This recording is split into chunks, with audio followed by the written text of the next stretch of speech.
எஸ்பியை பார்த்து யாரா இருந்தாலும் என் பேச்சு தான் கேட்கணும், என் பேச்ச கேட்கலன்னா வேலையிலேயே இருக்க முடியாது, எல்லாரையும் காலி பண்ணிடுவேன், எங்க போய் புகார் பண்ணாலும் சரி ஒன்னும் செய்ய முடியாது, இங்க எல்லாமே நான் தானே.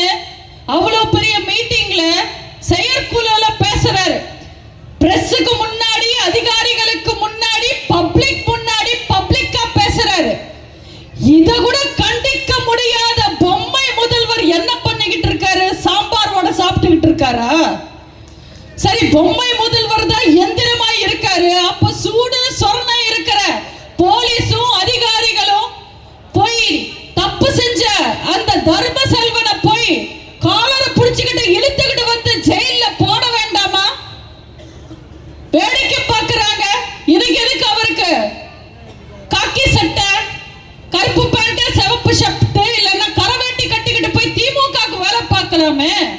தப்பு செஞ்சவனை கண்டிக்க துப்பு இல்ல, செவர்ல போட்டுன போஸ்டரை கிழிக்கிறவன, வாட்ச்மேன, செக்யூரிட்டி எல்லாம் தூக்கி உள்ள போடுறாங்க.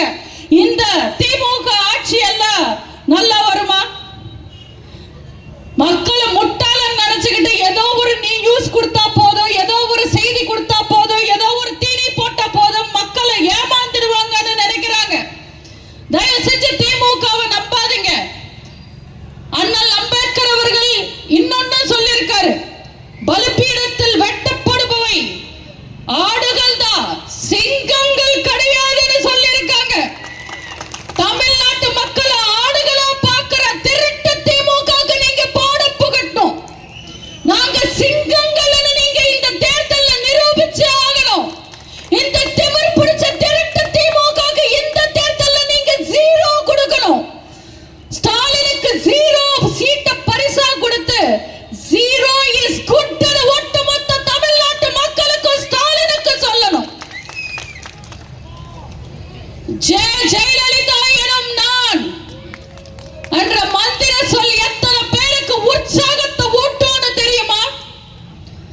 மக்களால் நான், மக்களுக்காகவே நான் வாழ்ந்த அம்மாவை பார்த்து இன்னைக்கும் நினைச்சு வீரத்தோட செயல்படுறவங்க எத்தனை பேரும் தெரியுமா?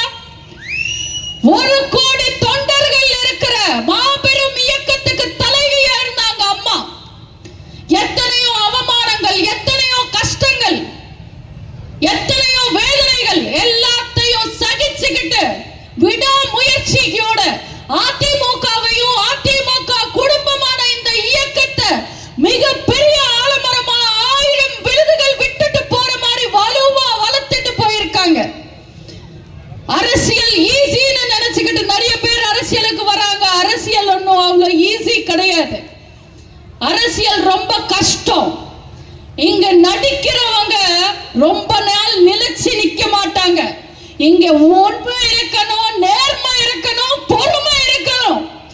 அத்தனையும் சகிச்சுக்கிட்டு மக்களுக்காக விட்டு கொடுத்து மக்களுக்காக வாழ்ந்து ஆட்சி பண்ணணும், அரசியல் பண்ணணும். அப்படி வாழ்ந்தவங்க எங்க புரட்சி தலைவி அம்மா அவர்கள். ராஜீவ் காந்தி காலத்திலிருந்து ராகுல் காந்தி காலம் வரைக்கும் பழம் தின்னு கொட்டை போட்ட எத்தனையோ ஜாம்பவானங்களுக்கு சிம்ம சொப்னமா வாழ்ந்தவங்க எங்க அம்மா. மக்களை பத்தி தவிர வேற எதுவுமே சிந்திக்காம வாழ்ந்தவங்க எங்க அம்மா. ஒரு நிமிஷம் யோசிச்சு பாருங்க, மருத்துவமனையில படுத்திருந்த நம்ம அம்மா சொத்து பத்தியோ சுகத்து பத்தியோ வாழ்க்கை பத்தியோ வாரிசு பத்தியோ யோசிச்சாங்களா? இல்ல காவேரி பிரச்சனை என்னாச்சு, முல்லை பெரியார் பிரச்சனை என்னாச்சுன்னு விசாரிச்சு மக்களால் நான், மக்களுக்காகவே நான் அதை வாழ்ந்து வாழ்ந்து வாழ்ந்து வரலாறானாங்களா? அந்த தாய யாரால மறக்க முடியும்? போன தேர்தல்ல போலி விரும்புறவங்களையும் பொய்யான வாக்குறுதிகளை நம்பி ஏமாந்துட்டீங்க நீங்க. உண்மையில சொல்லுங்க, அதிமுக ஆட்சி காலத்துல 10 வருஷம் அதிமுக ஆட்சி காலத்துல தமிழ்நாட்டு மக்கள் எவ்வளவு நிம்மதியா இருந்தாங்க, எவ்வளவு பாதுகாப்பா இருந்தாங்க. தயவு செஞ்சு போலி வார்த்தைகளையும் போலி விளம்பரங்களையும் நம்பி ஏமாறாம எப்ப தேர்தல் வந்தாலும் அம்மாவை நம்புங்க, அண்ணன் எடப்பாடியார நம்புங்க, ரெட்டை இலைய நம்புங்க.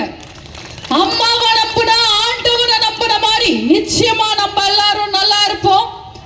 தமிழ்நாட்டு பெண்கள் பாதுகாப்பு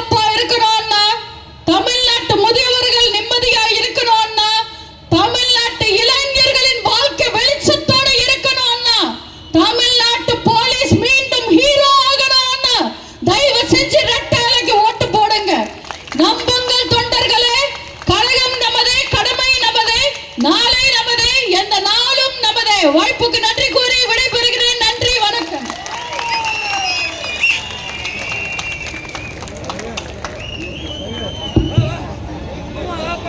நம்முடைய கழகத்துடைய மூத்த முன்னோடி, கழகத்தை ஆலோசகராகவும் அனைத்துலக எம்ஜிஆர்